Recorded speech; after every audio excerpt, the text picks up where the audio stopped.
आज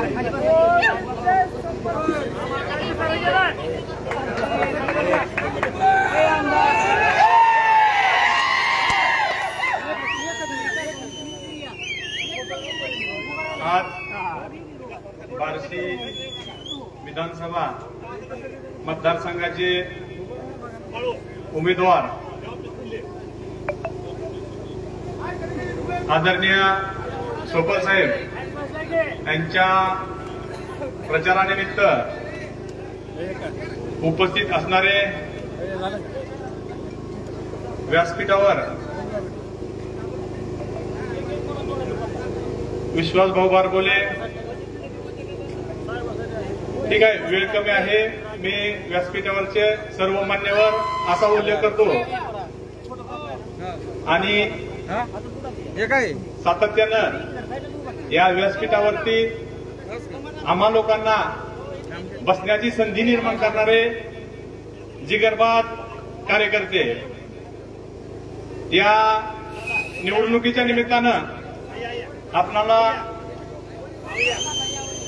विचारपूर्वक मतदान करायचंय। आपण लोकप्रतिनिधी निवडत असताना मत देऊन आपल्या अडचणी वाढवणारा उमेदवार प्रतिनिधी पाहिजे का आपल्या अडचणी सोडवणारा प्रतिनिधी पाहिजे याचा आपण विचार करणं गरजेचं आहे।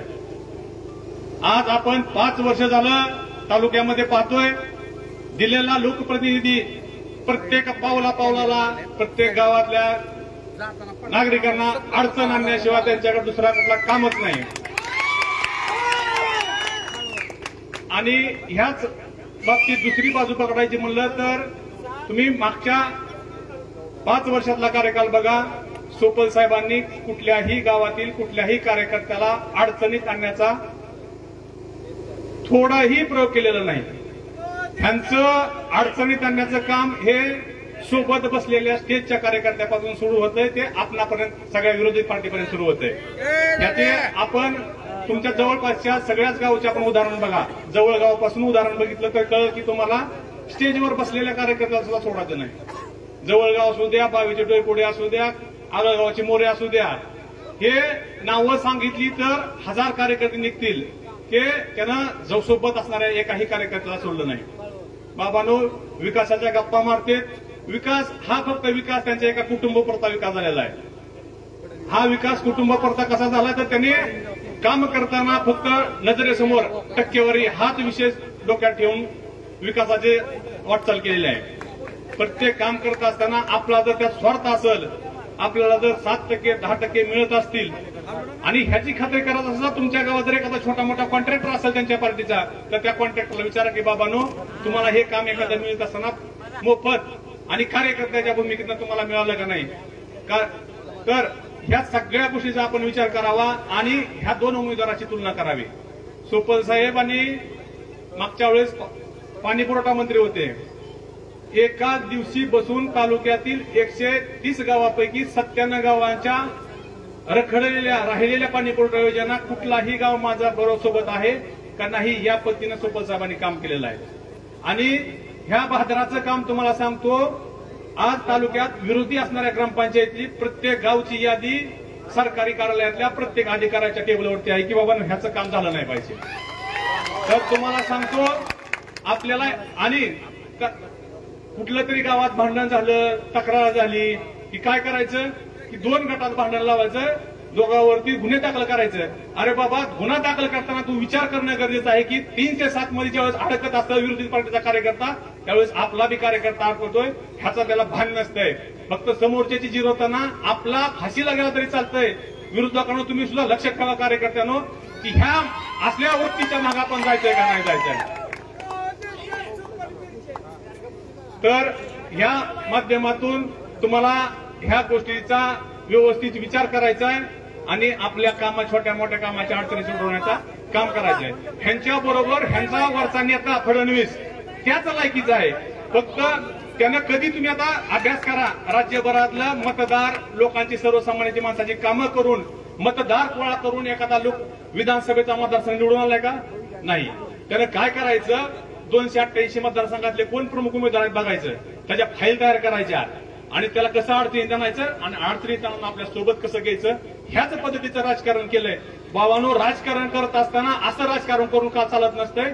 आपण सर्वसामान्य माणसात मिसळला पाहिजे, मत कामं करायला पाहिजे आणि कामं करून मतदान गोळा करून आपला माणूस त्या ठिकाणी निवडून आणायचं असतंय. असं काम आहे. तर ह्या पद्धतीचं काम हा फडणवीस करतोय.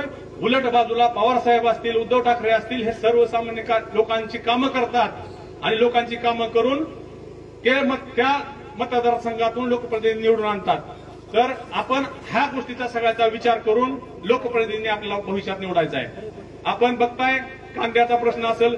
2014ला फडणवीस म्हणत होता की सोयाबीनला 6,000 रुपये भाव दिला पाहिजे. बाळाला का आता तुझं सरकार आहे, आम्हाला 35 पासून 42 पुढे भाव मिळत नाही, कुणाला विचारायचं आम्ही हे. ह्या गोष्टीचा कांद्याचा भाव असू दे, मागच्या वर्षी विनाकारण कांद्याचे भाव पाडले. द्राक्ष बागेचा असू द्या, ज्यावेळेस प्रत्येक पिकाचा भाव उतरला जाते त्यावेळेस या सरकारची जबाबदारी असते की आपण हे काम करणं गरजेचं आहे. तर आपलं मत जाणारं मत हे फडणवीसला जाणार आहे, ह्या नालायक सरकारच्या मोदी सरकारला जाणार आहे. ह्या गोष्टीचा आपण विचार करा. हे काहीतरी वेगळा संभ्रम तयार करते लोकात. अजिबात संभ्रम करू नका. माझ्या माहितीप्रमाणे एक 80% गावं तर एवढ्या फुल स्पीड नाहीत की त्याला विचारच करायला नाही की हे सगळं शांततेचं वातावरण आहे. तुम्हाला सांगतो, शांततेचं वातावरण आहे, शांततेचं वादळ आहे आणि वादळापूर्वीची शांतता आहे. तर तुला ह्या वादळाचा अंदाज तुला लागणार नाही. तुला ह्याच वादळाचा अंदाज 23 तारखेनंतर लागल. आणि पट्ट्या आपल्याला तालुक्यातल्या लोकांना ह्याच गोष्टीसाठी सत्ता पाहिजे. सोपल साहेबांना पण मी तेच सांगितलंय, साहेब आम्हाला 5 वर्षात विकास कमी असला तर चालेल, पण त्याचं सगळं संपेपर्यंत तुम्ही आमच्या पाठीशी उभा राहायचं आहे. आणि हे आम्हाला त्याच्या साहेब ह्या कार्यकर्त्याची तालुक्यातल्या प्रत्येक लोकांची भावना आहे. आम्हाला त्याच्या घरातल्या तुम्ही दुसऱ्या एका सुद्धा माणसाला त्रास देऊ नका. फक्त ह्या बाप लेकाचा सगळं संपेपर्यंत तुम्ही आमच्या पाठीशी उभा राहा. आणि सगळ्याला सांगतो, त्यांना कुठं दामगिरी करू द्या, दादागिरी करू द्या, ह्या गोष्टीचा विचार करू नका. दादागिरी करणं हे तुम्ही लाखो कार्यकर्ते आहेत. कुठंतरी एखादा रस्त्यात उभारला, कुठंतरी गपचूप सापडला, त्याच्या अंगावर जायचं, त्याला कुठंतरी बोलायचं, पुन्हा टेटस दिला तर एखादी शिवी द्यायची. अरे बहादर, आम्ही सगळंच करतोय. आम्ही रोज मार्चित आहे, तुझ्या दारासमोर रोज जातोय. तू कधी पण पट्ट्या आडून दाखव माझं तुला आव्हान आहे. इथून पुढे कुणी कुठल्या गोष्टीला घाबरायचं नाही, कुणी कुठल्या गोष्टीला मागं करायचं नाही. सोपल साहेबांनी फक्त ह्या सगळ्यात आम्हाला शब्द द्यायचा आहे की आपण निवडून आल्यानंतर, आपलं सरकार आल्यानंतर फक्त ह्या 2 बाप लेकाच्या मागं लागायचं, त्यांच्या चौकट्या लावायच्या आणि ह्याला जितकं बोट करायचं. एवढं बोलतो मी थांबतो. जय हिंद, जय महाराष्ट्र. धन्यवाद बापू. यानंतर आदरणीय सोपल साहेबांचा सत्कार या ठिकाणी संपतराव तात्या काकडे यांच्या शुभ हस्ते होतोय. साहेबांना विनंती, आपण या सत्काराचा स्वीकार करा.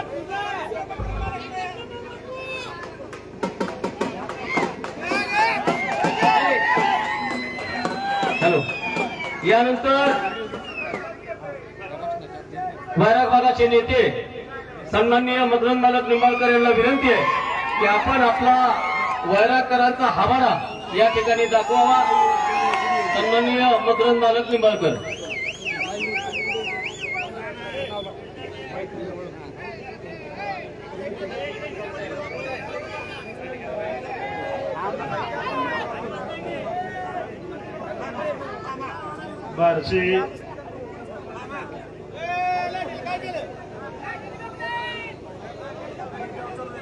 बार्शी विधानसभा इलेक्शनच्या निमित्तानं या प्रचार सभेचे अध्यक्ष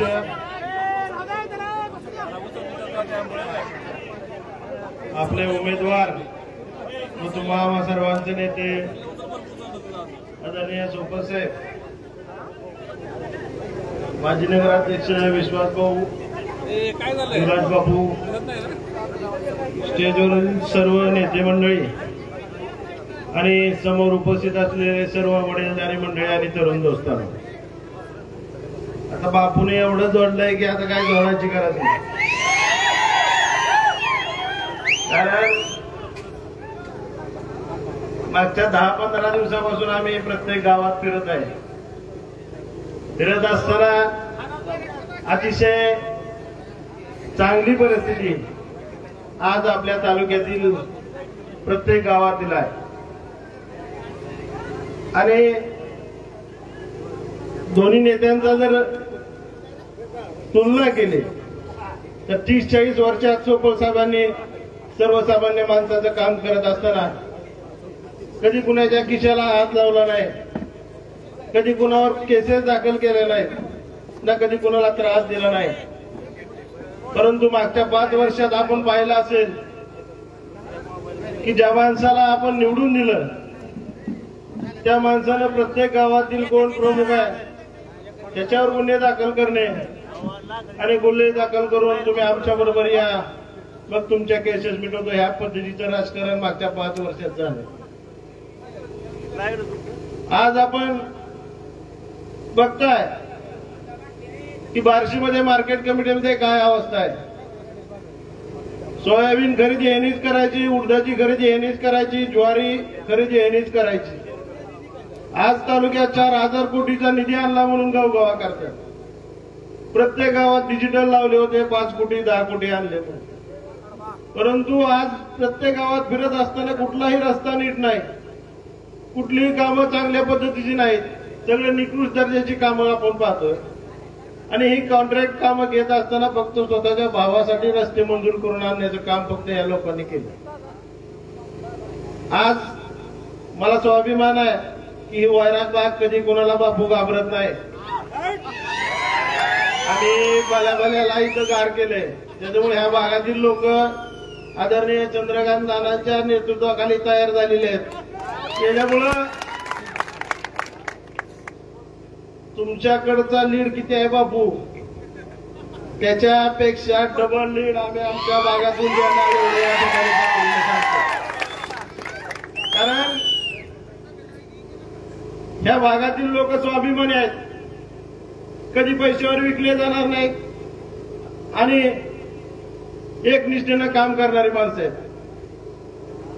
त्यामुळं आम्हाला खात्री आहे की आजपर्यंतचा सर्व इतिहास मोडीत काढत बार्शी तालुक्यातून साहेबांना जास्तीत जास्त मताधिक्यानं आपल्या तालुक्यातील या भागातील लोक निवडून देतील. परवा मी आळजापूरला गेलो, त्या ठिकाणी मला समजलं की त्या ठिकाणी दमदाटी करण्याची भाषा काय केली गेली.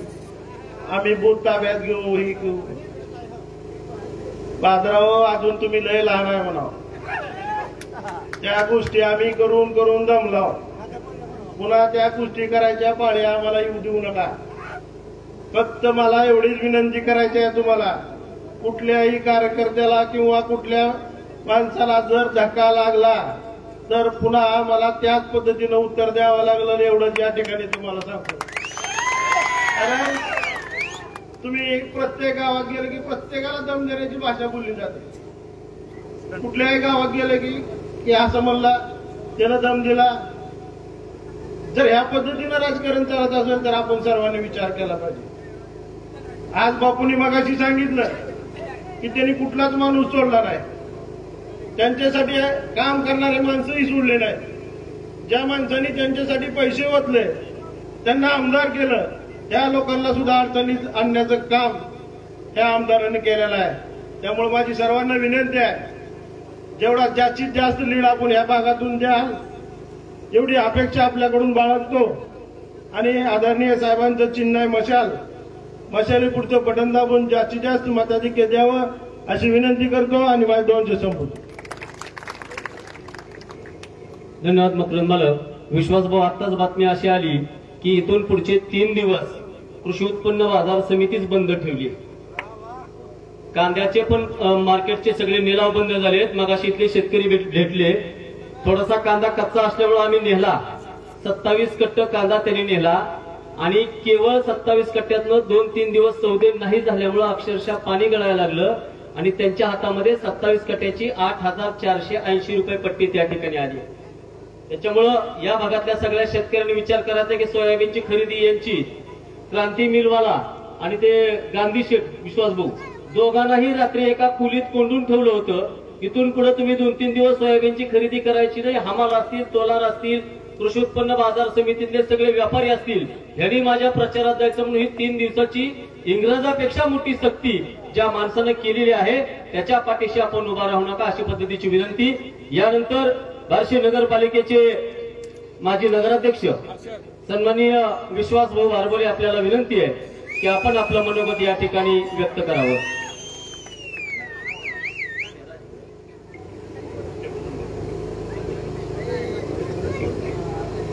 आजच्या सभेचे अध्यक्ष आदरणीय काकडेजी, आपले महाविकास आघाडीचे उमेदवार आदरणीय दिलीपरावजी सोपल साहेब, आमचे सहकारी मित्र राजाभाऊ चव्हाण, माजी सरपंच आपले भड साहेब, ज्यांनी या ठिकाणी आता आपले मनोगत व्यक्त केले ते मकरंद निंबाळकर, युवराज बापू काटे, या ठिकाणी उपस्थित आमचे राष्ट्रवादी काँग्रेसचे जिल्हा उपाध्यक्ष इक्बालभाई पटेल, ओमप्रकाश पाटील, माजी नगरसेवक राजू कदम, उपस्थित घुगे साहेब, रामभाऊ काजळे, भाऊ तांबे, सर्व व्यासपीठावर उपस्थित असलेली वडीलधारी मंडळी, मोठ्या संख्येने या ठिकाणी उपस्थित असलेले माझे सर्व तरुण मित्र, आज आपण प्रचाराच्या आता शेवटचा टप्पा 1-2-4 दिवस राहिलेले आहेत आणि साहेबांच्या प्रचाराच्या निमित्तानं गेले अनेक दिवस झाले आपण सर्व तालुक्याचा दौरा करतोय. मला या ठिकाणी आवर्जून उल्लेख करावासा वाटतोय, लोकसभेच्या निवडणुकीमध्ये या तालुक्यातल्या लोकांनी 54,000चा हवाडा दिला. त्या निवडणुकीमध्ये लोकांनी घरात बसून काम दाखवलं, पण आज ज्या ज्या गावात जातोय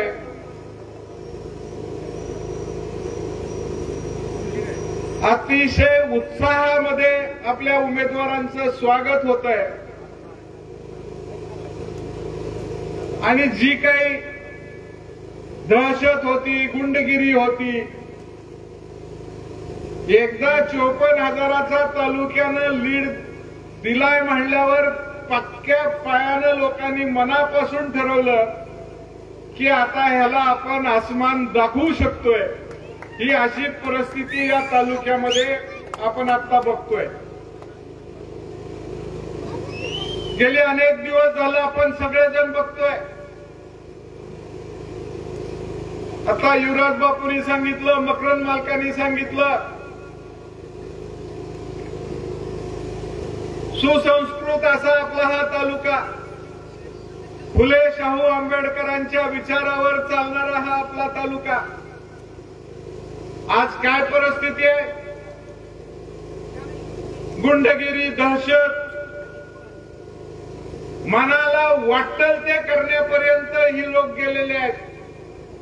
अनेक लोकांना नाहक खोट्या केसेसमध्ये अडकवलेलं आहे. अनेक लोकांवर खोट्या अॅट्रॉसिटी या मधल्या काळामध्ये दाखल झालेल्या आहेत. शहरामध्ये, मार्केटमध्ये गेले, एखाद्या व्यापाऱ्याला सहज जरी कोणी बोलायचं म्हणलं, निवडणुकीचा विषय निघाला, दोन्ही कानावर हात ठेवतायत, आम्हाला आमचा धंदा करू द्या.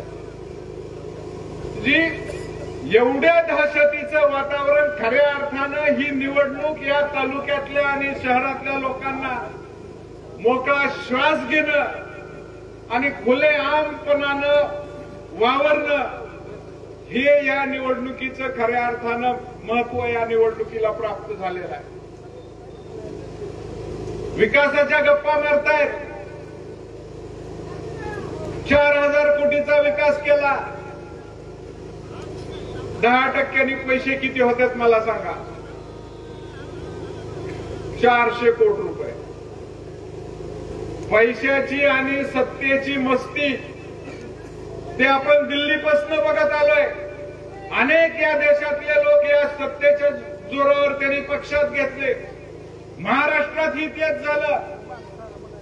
उद्धव साहेबांचा पक्ष फोडला, शरद पवार साहेबांचा पक्ष फोडला, आणि बार्शीत तेच लोण पसरलंय. अनेक लोकांना अडचणीत आणून आपल्या बरोबर घेण्याचं काम केलंय.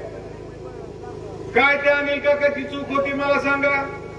ते होतो, आम्ही बरोबर होतो, पोरके बरोबर होते, अनेक मंडळी त्यांच्या बरोबर पदरमोड करून काम करत होती. जवळचीच माणसं दिसली.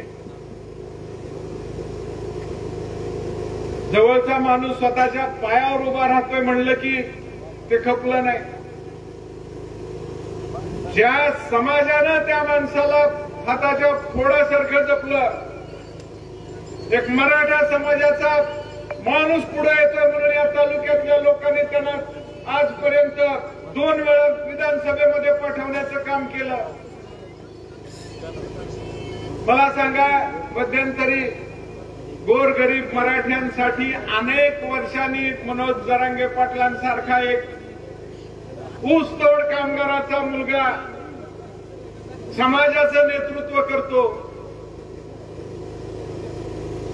अख्ख्या महाराष्ट्राला नाही, त्याची देशामध्ये नोंद झाली. एक साधा माणूस. आता मध्यंतरी आपण दसऱ्याच्या वेळेस बघितलं काय परिस्थिती होती. त्यांनी आपल्याला बोलवलं होतं. जगभरात प्रसिद्ध झाला तो माणूस. का? मॅनेज कुणालाही झाला नाही. शेकडो कोटी रुपये त्या माणसाला मिळाले असते. एक प्रामाणिकपणानं समाजासाठी काम करतोय. अशा माणसाला ते या आपल्या बार्शी तालुक्यातनं विरोध झाला. अख्ख्या महाराष्ट्रामध्ये आपल्या तालुक्याची बदनामी झाली. गावोगावून फोन यायचे, काय तुमचं काय नेमकी भानगड आहे, कोण आहे हा माणूस तुमचा मनोज दादांना विरोध करतोय. त्यांनी आंदोलनं सुरू केली. आम्ही बार्शीमध्ये प्रत्येक आंदोलनामध्ये आम्ही सहभागी होतो आणि त्या ठिकाणी जात असताना आम्ही आमचे राजकीय जोडे बाहेर ठेवून समाजासाठी काम करत होतो. लगेच त्या ठिकाणी एकीकडे खऱ्या अर्थानं समाजासाठी काम करणारी काही मंडळी, आनंद काशीद असतील, उपोषणाला बसायचे. दुसऱ्या बाजूला त्यांचा लगेच एक स्टेज मांडायचा प्रयत्न केला. थोडे दिवस गेले. समाज आता आपल्यापासून थोडा बाजूला जातोय म्हणलं की त्याच्यातच मिसळायला सुरुवात केली आणि त्याच्यानंतर स्वतःच्या हाताने खड्डा खांदून घेतला आणि मनोजदादा जरांगेंना त्यांनी बार्शीत आंदोलन करून विरोध केला. त्याच वेळेस खऱ्या अर्थानं ह्याचा पराभव निश्चित झालेला आहे. ही काळ्या दगडावरची रेग आहे. आज अनेक गोष्टी बोलण्यासारख्या आहेत. अनेक दिवसापासून आपण बघतोय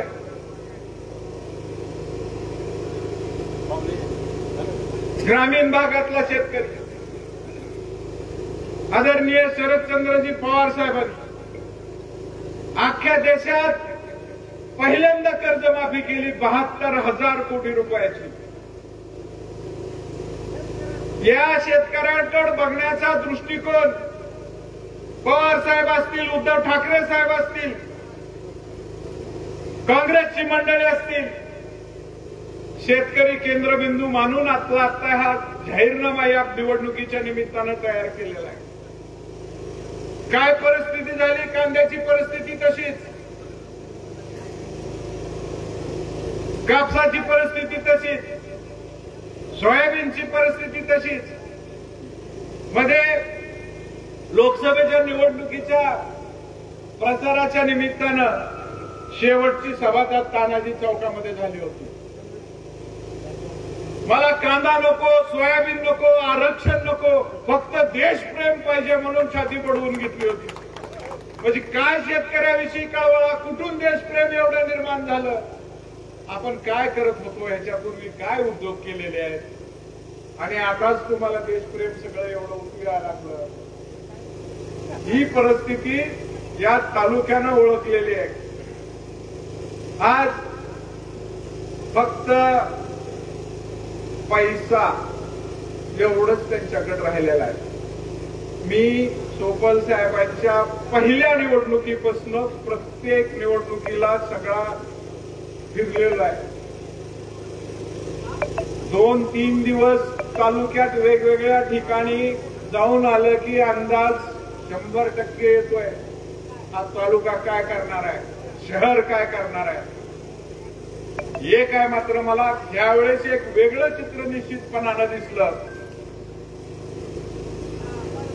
की साहेबांना यापूर्वीच्या निवडणुकीत शहर आमचं प्लस असायचं. पण मला निश्चितपणानं वाटतंय ग्रामीण भाग आणि विशेषतः वैराग भाग आम्हाला काय ऐकायच्या मनस्थितीत दिसत नाही. इतकं उत्साह आणि याला काही करून पाडायचे एवढंच त्या डोक्यात लोकांनी ठेवलेलं आहे. लोक बोलत नाहीत. अनेक लोकांशी त्यांच्या टीम मधल्या लोकांचे मला फोन येत आहेत. आता बार्शीवरनं इथपर्यंत येईपर्यंत 3 जणांचे फोन मला आलेले होते. आता सारखं सभेत असल्यामुळे साहेबांना मला काही त्यांचं बोलणं घडवता आलं नाही. परंतु त्यांच्या बरोबर फिरणारे सुद्धा मस्त कार्यक्रम दाखवल्याशिवाय राहणार नाहीत असं या ठिकाणी मी तुम्हाला आवर्जून सांगतो. आता विषय राहिला तुम्हा आम्हाला विकत घ्यायचा, आपण विकायचंय, विकलं जायचंय. कशासाठी? पैसा काय कष्टाचा नाही. तुम्ही आम्ही सगळा टॅक्स भरलेला पैसा त्या ठिकाणी सरकारकडे जातो. सरकारमधला निधी हे घेऊन येतात. त्याच्यातलं 10% कमिशन पहिलं 400 कोटीचं. स्वतः कामं घेतलेले ते पैसे मिळालेले वेगळे, ते काय आता आपल्याला मोजता येणार नाही. 10% सोपं आहे जरा. मग ती पैसे कोणाचे आहेत? आपले पैसे आहेत. उसने दिलेले पैसे आहेत. वसूल करायची वेळ झालेली. अजिबात कुणी हायगाई करायची नाही. रांग लावून पैसे घ्यायचे. पण कार्यक्रम पक्का मशालीला करायचा. एवढंच या ठिकाणी तुम्ही लक्षात ठेवा. आपलं 2 नंबरचं बटन आहे मशालीचं. जसं ओमदादाच्या वेळेस तुम्ही पैसे घेऊन सुंदर कार्यक्रम केला, फार घ्यावा वाटला मला. अतिशय इमानदारी केली लोकांनी. आपले आपले पैसे थोडे वसूल झालेत. आता 25-30% झालेत. राहिलेले करायचेत ना. आता तेवढे वसूल कराल एवढी अपेक्षा व्यक्त करतो आणि मी माझे 2 शब्द संपवतो. जय हिंद, जय महाराष्ट्र. आपल्या सगळ्या कार्यकर्त्यांना विनंती आहे, साहेबांचं स्वागत आपण प्रत्येकाचा मोबाईलचा टॉर्च लावून या ठिकाणी करायचंय. सगळ्यांनी मोबाईलचा टॉर्च लावून अगदी शेवटच्या जिथपर्यंत लोक आहेत त्या सगळ्या कार्यकर्त्यांना विनंती आहे. आणि साहेब राजभाऊ चव्हाण आणि युवराज बापूंनी सांगितलंय की तुम्ही नुसतं पाठीवरती आमच्या हात ठेवून लढ म्हणा. वैराग भागाचं प्रचंड असा लीड या गौरव भागाचा राजभाऊंच्या मार्गदर्शनाखाली जातोय. अतिशय छत्रपती शिवाजी महाराज की कहो दिलशे, कहो दिलशे.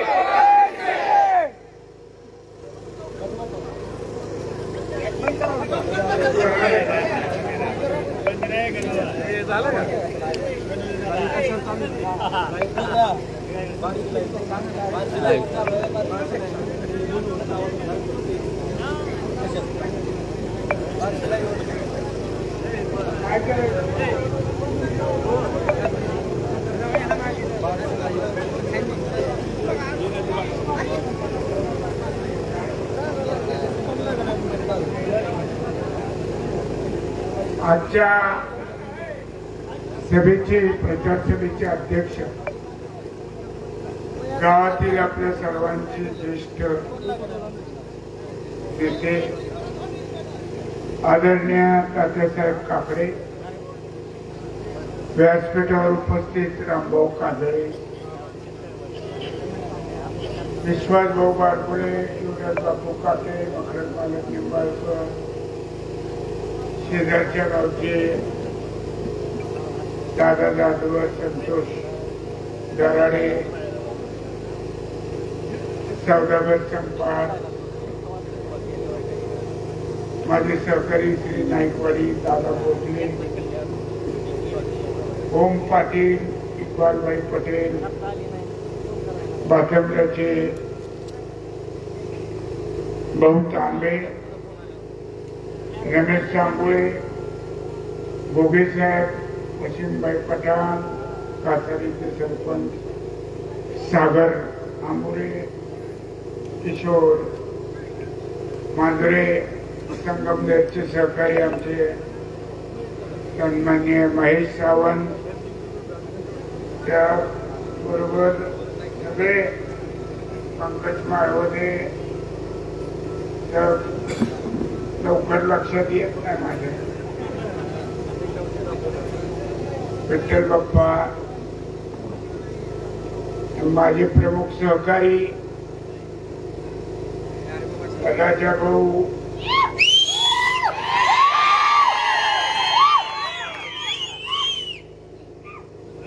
चव्हाण साहेब, व्यासपीठावरील सर्वच सहकारी, गौडगाव आणि आसपासच्या भागातील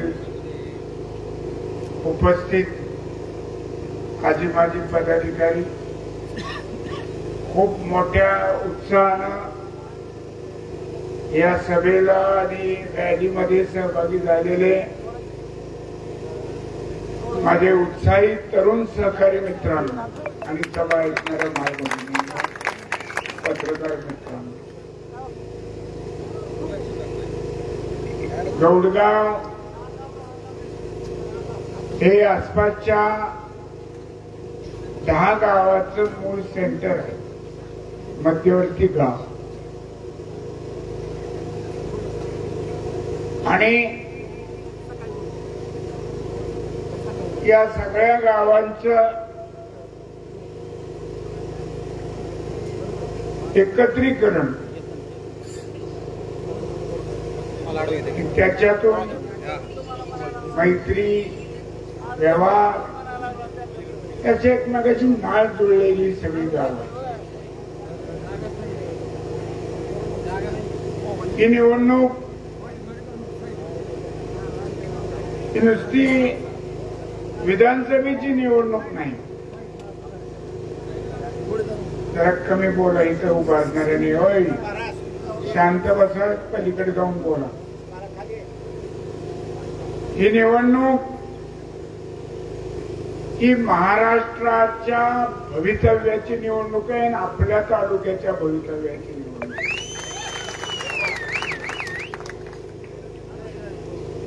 गेल्या 2.5 वर्षामध्ये या महाराष्ट्रात आणि या तालुक्यात सत्तेचा माज आणि गुर्मी आलेल्या लोकांचं वर्तन आपण पाहतो.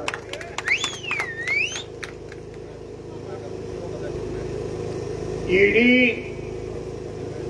सीबीआय, वेगवेगळे चौकशा असे लावून 2 पक्ष फोडले आणि हे सरकार सत्तेवर आलंय.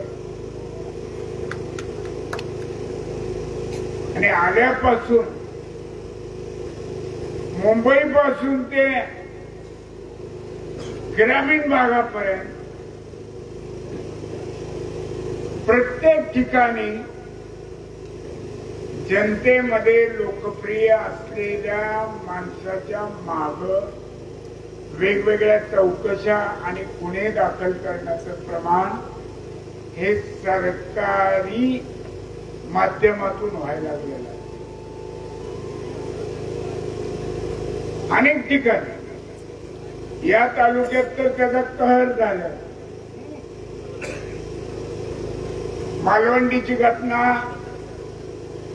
तिथले आपले प्रमुख श्रीमंताच्या थोरात ते बार्शीत माझ्या घरी सीसीटीव्ही कॅमेऱ्यात आहे. आता त्यांचं नशीब ते सीसीटीव्ही माझ्या घरी आहे आणि ते तिथं आहे. कोणी वाजू नको.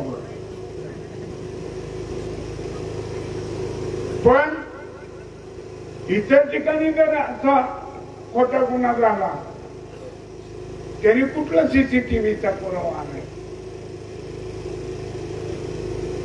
हे एक मोठं षडयंत्र चालू झालेलं आहे चालू. आणि असं करून माणसामध्ये दडपण, दडपशाही, भीती हे सगळे प्रकार अवलंबले जायला लागलेले आहेत.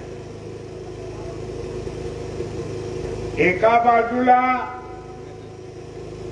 शेतकरी समाज, शेतकऱ्यावर, शेतीवर अवलंबून असलेले सगळे घटक हे शेतमालाला भाव नसल्यामुळं खूप संकटात सापडलेले आहेत. गेल्या वर्षीचा दुष्काळ, पिकाला भाव नाही, बाजारपेठेतले व्यापारी सुद्धा तोंड बारीक करून बसलेले वर्षभर आपण पाहिलेले. दुसरीकडे हे सरकार आणि यांची नीतिमत्ता, कांद्याचं पीक जास्त आलं की निर्यात बंद, सोयाबीन जास्त पिकलं की तिकडून आयात तेल आणि पेंट, म्हणजे इथल्या कुठल्या मालाला भाव मिळून 4 पैसे गाड्या याची सेवा करणाऱ्याच्या पत्रात पडू नये अशी ही नीती आहे त्यांची. दिल्लीत शेतकरी आंदोलन झालेलं आपण सगळ्यांनी पाहिलं. काय अवस्था केली त्या शेतकरी आंदोलन. 2-2.5 वर्ष आंदोलन होत. खिळे मारलेत रोडवर वाहन येऊ नये म्हणून.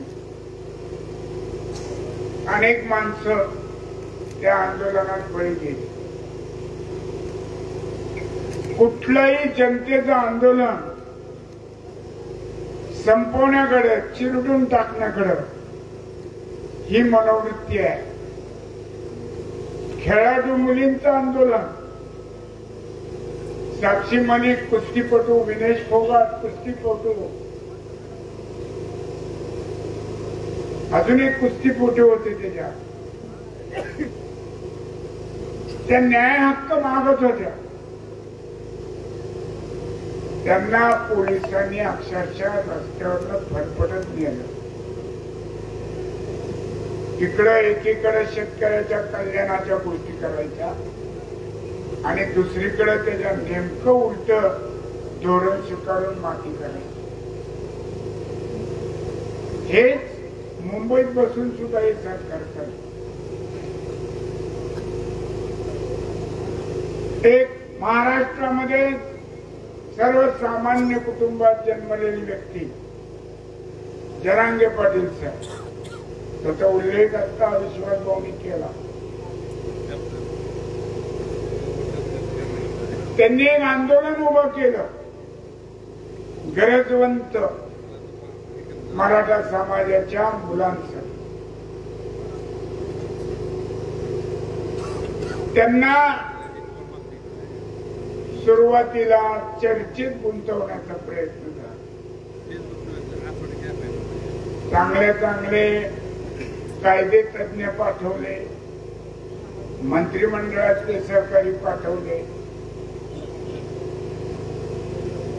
खूप जणांनी डोकं लावलं.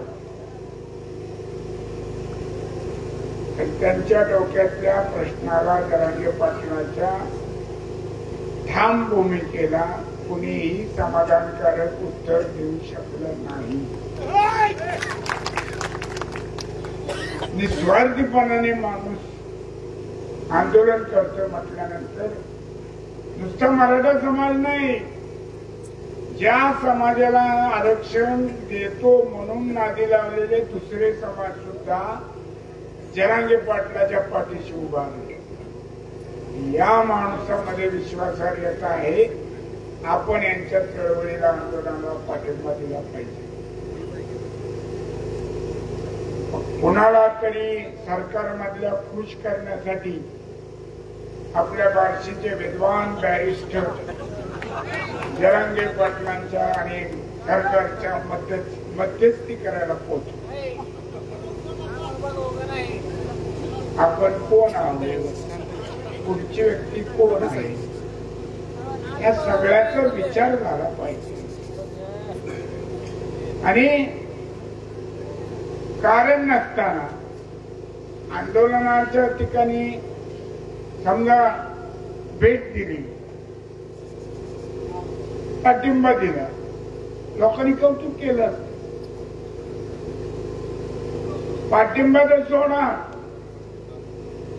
या बार्शीमध्ये आंदोलन करणारे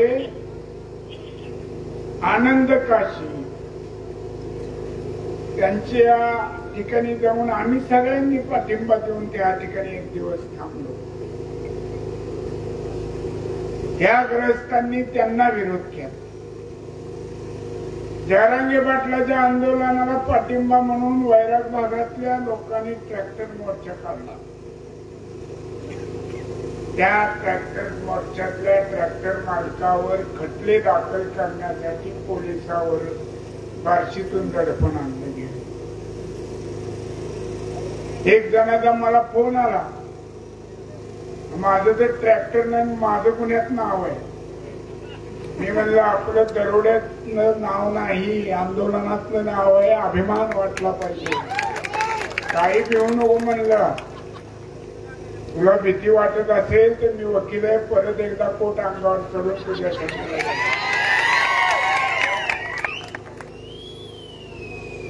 इतक्या खालच्या पातळीला जर तुम्ही जात असाल आणि परत मध्यस्थी सरकार आणि जरांगे पाटलांमध्ये प्रश्न सोडवायला मध्यस्थी केली तर शेवटपर्यंत करावी. एखादी भूमिका घेतली तर शेवटपर्यंत ठेवा. अर्धवट झाल्यानंतर त्यांनी सांगितलं कुठे गेले ते मध्यस्थी करणारे, हुडकणार. हे म्हणतात पळ काढला.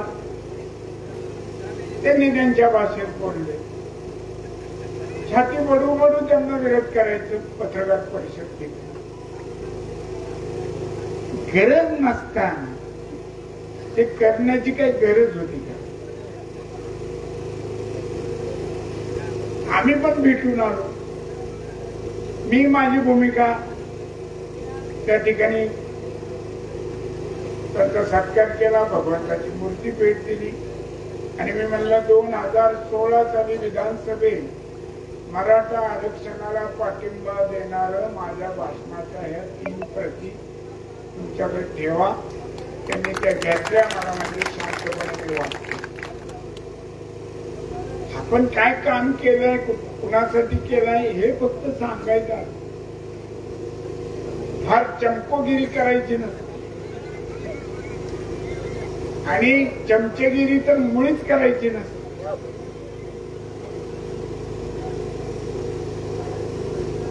ही अशी परिस्थिती. दुसरी गोष्ट, विकासाच्या गप्पा. 4000 कोटी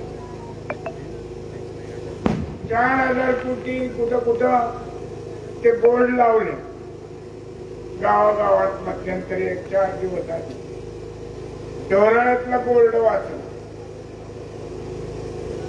त्याच्यात अंगणवाडीला जे गॅस कनेक्शन आहे, काय असते की गॅस देण्याचं, त्याचे 8000 रुपये सुद्धा यांच्या 4000 कोटीत आहे.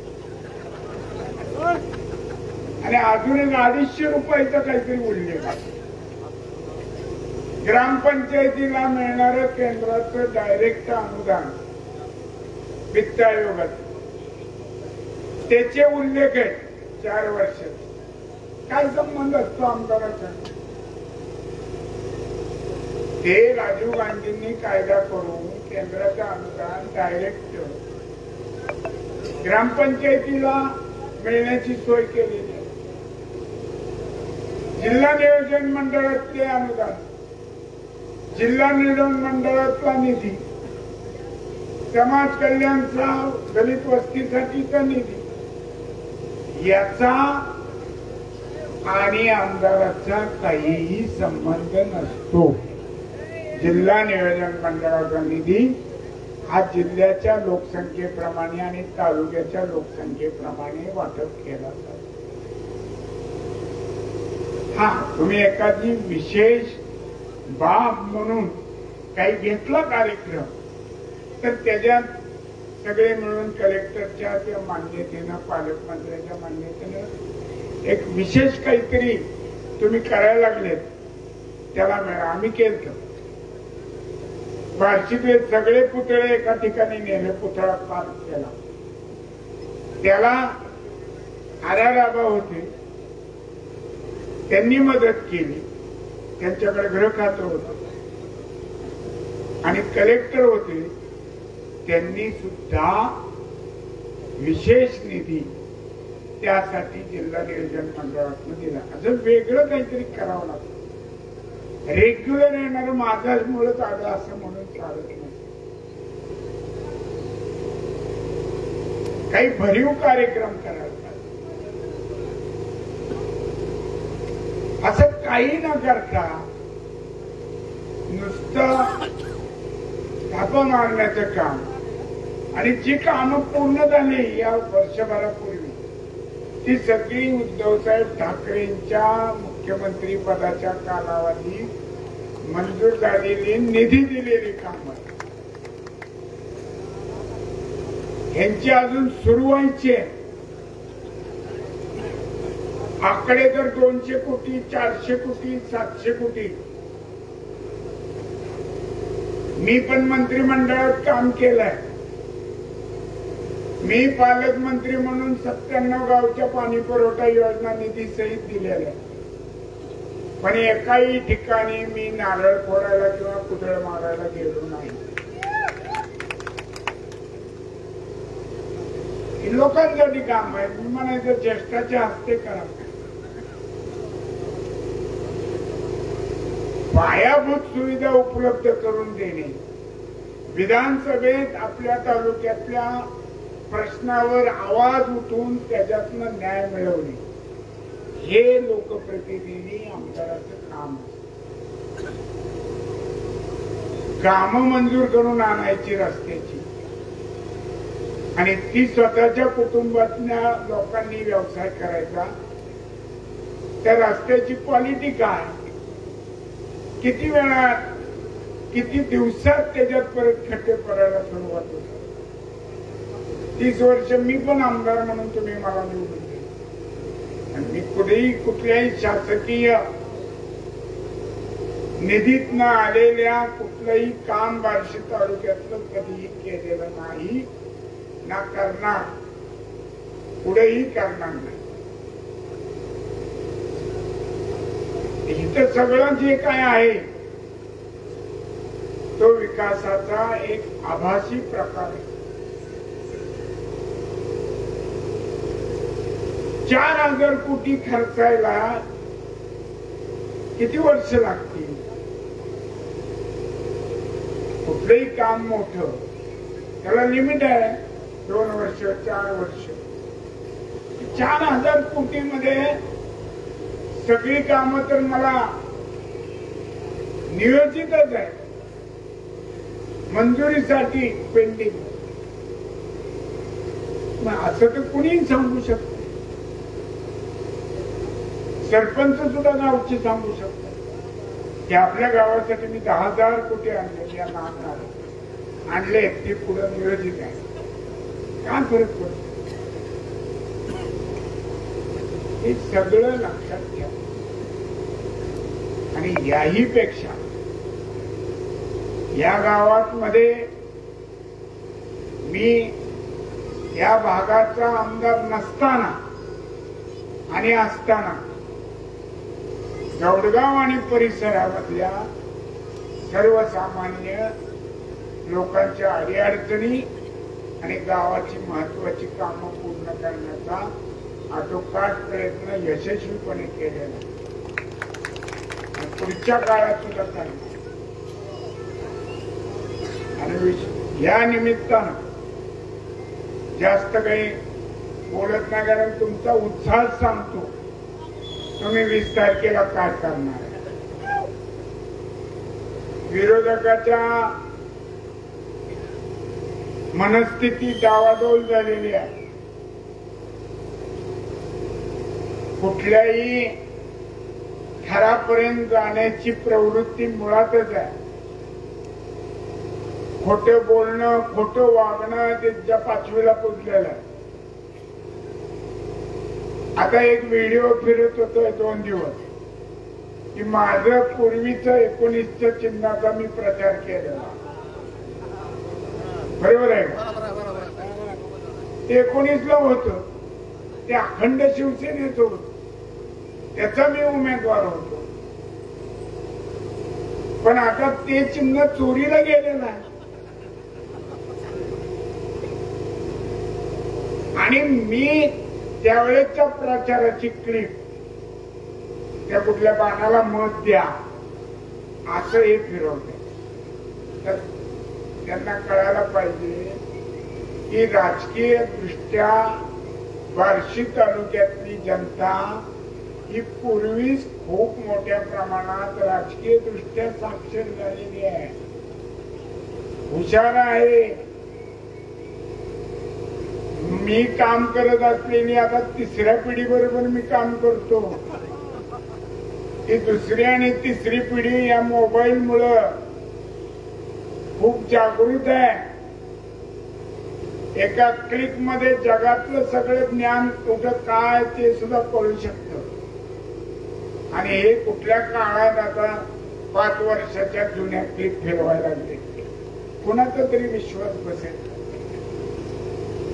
मी रोज मला मत द्या म्हणून भाषण करत येणारा माणूस ह्याला मत द्या म्हणून कसं सांग. थोडी जनाची नाही मनाची तरी लोक असावी केला. आपण किती टोकाला जाऊन खोटं काढावं. फेक न्यूज असतात, फेक न्यूज वेगवेगळ्या ते काय म्हणायचं त्याला सिम घेऊन करतात.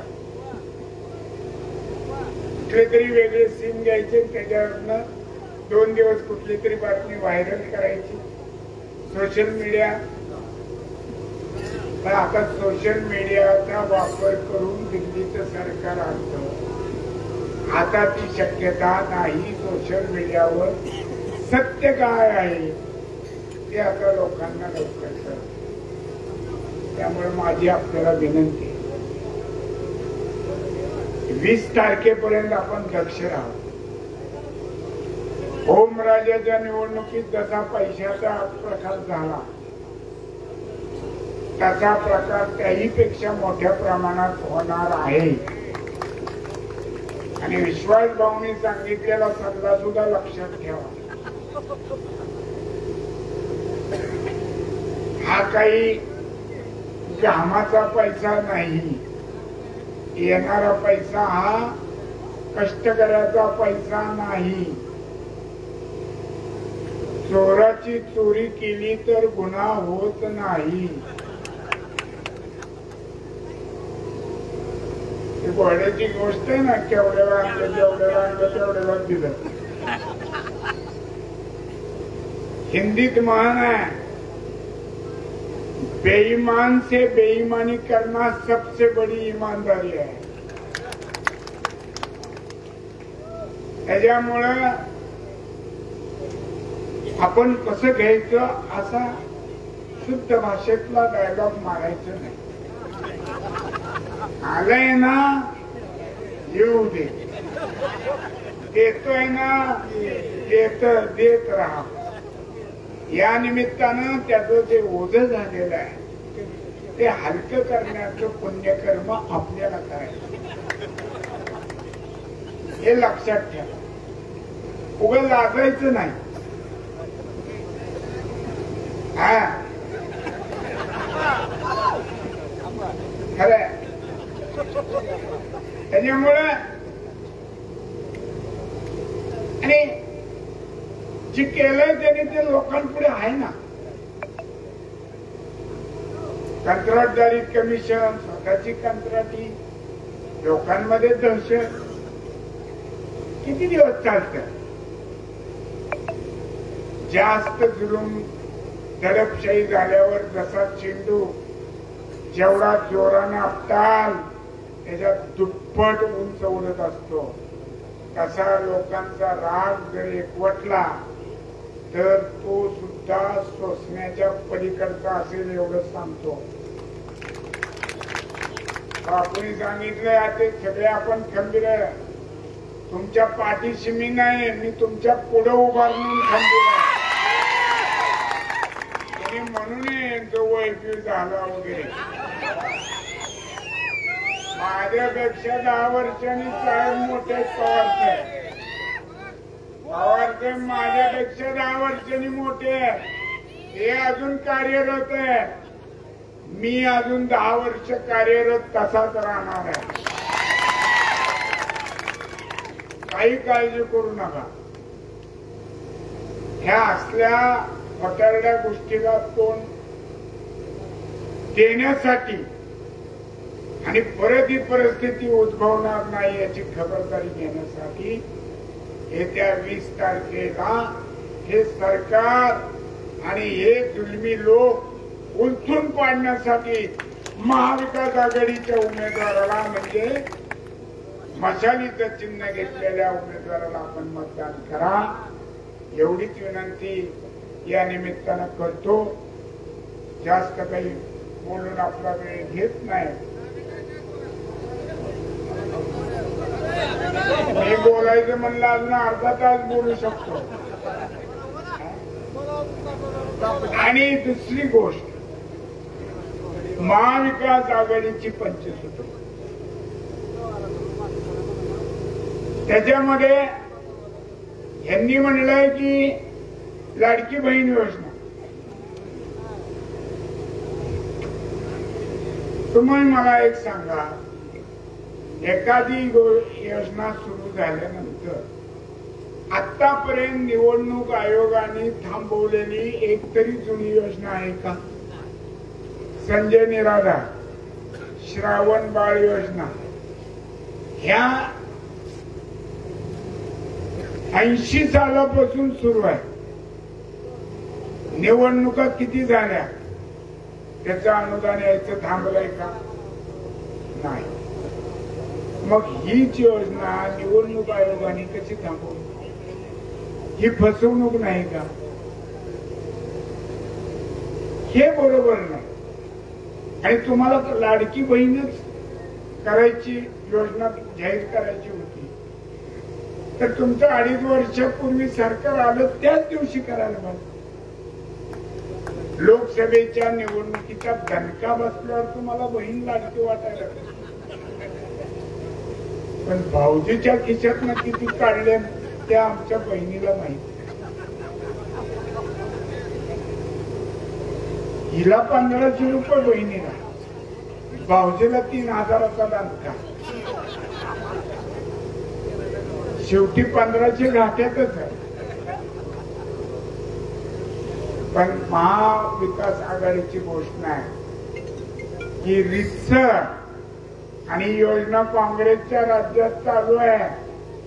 शेजारी तेलंगण, कर्नाटक, महालक्ष्मी या नावानं तसं महाविकास आघाडीचं आपलं सरकार आल्यानंतर ह्या भगिनीसाठी 3000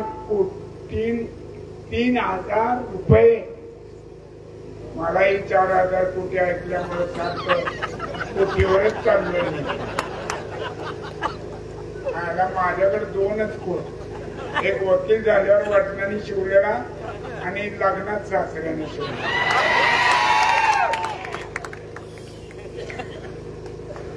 3000 रुपये महिना लाडक्या बहिणी. विमा योजना जी आरोग्याची आहे त्यात 5 लाख आहे राज्य आणि केंद्र मिळून. त्याच्यात अनेक आजाराचा समावेश नाही. तो समावेश करून विमा योजना, आरोग्य विमा योजना ही 25 लाखापर्यंत देण्याचा आपला संकल्प आहे. कारण कल्याणकारी राज्याची जी कल्पना घटनेत डॉक्टर बाबासाहेब आंबेडकरांनी मांडली त्याच्यामध्ये आरोग्य आणि शिक्षण हे मुळातच देण्याची जबाबदारी ही सरकारने घेतली पाहिजे आणि ती तसं घटनेत आहे. आणि त्यामुळं मुलीबरोबर मुलांना सुद्धा शिक्षण मोफत देण्याचा निर्णय महाविकास आघाडी सरकार घेणार आहे. असे 5 निर्णय. त्यातला अजून एक, जीवनावश्यक वस्तूचे भाव हे 5 वर्ष स्थिर ठेवण्यात येईल, परंतु त्याचा फटका शेती उत्पादन करणाऱ्याला बसणार नाही याची दक्षता घेऊन ते करू शकतात. उद्धव साहेबांच्या सरकारने मनोदृष्टी असतानाही करून दाखव. मी त्यांच्या मंत्रिमंडळात येऊ. त्यामुळं या ठिकाणी बोले तैसा चाले अशा माणसाच्या हातात या महाविकास आघाडीची सूत्र मुख्य कोण आहे, ते म्हणजे आदरणीय शरदचंद्रजी पवार साहेब. की त्यांनी कांदा निर्यात बंदी कधी त्यांच्या 10 वर्षाच्या कार्यकाळात होऊ दिली नाही.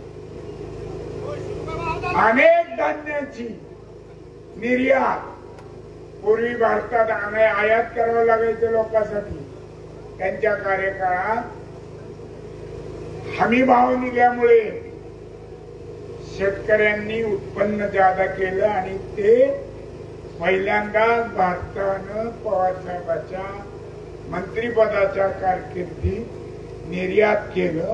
हा इतिहास आहे, आरशासारखा स्वच्छ इतिहास.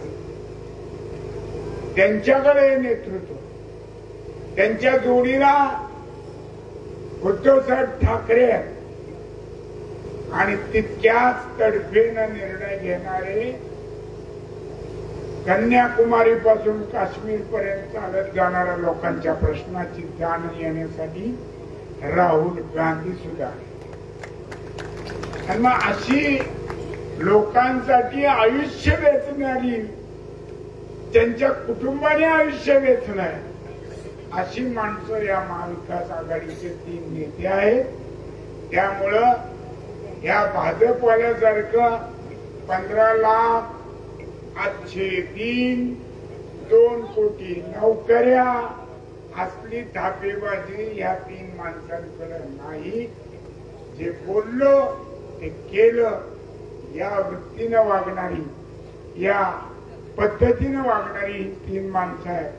त्यामुळं आपण त्यांच्यावर विश्वास ठेवून येत्या 20 तारखेला 1 नंबरच्या मशीनवरचं 2 नंबरचं बटन, नंबर 2 आहे पण आयुष्यात कधी 2 नंबरचा धंदा केला नाही हे सांगतो. त्याच्यामुळं 2 नंबरचं बटन हे दिलीप गंगाधर सोपल खून मशाल या मशाली पुढचं बटन दाबा. दुसरी एक मशीन आहे त्याच्यावर 4-5 नाव आहेत, तिकडे डुंकून सुद्धा बघू नका. अर्ध्या मशीनवर अर्धवट माणसांची नावं आहेत, असं समजून तिकडे बघू नका. आणि ज्या मशीनवर सगळी 16 नावं आहेत त्यातलं 2 नंबरचं नाव आणि खून लक्षात ठेवून पुन्हा एकदा या तालुक्यातली दडपशाही, गुंडगिरी आणि या तालुक्यानं मोकळा श्वास घ्यावा म्हणून आपण मला घरपोच मतदान करा अशी विनंती करतो आणि माझे 2 शब्द संपवतो. जय हिंद, जय